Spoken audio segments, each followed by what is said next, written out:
బతుకంటే బొమ్మల ఆట అని తెలుసు,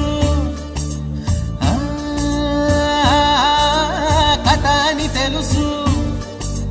కథ అని తెలుసు, కథలన్నీ కంచికే చేరునని తెలుసు,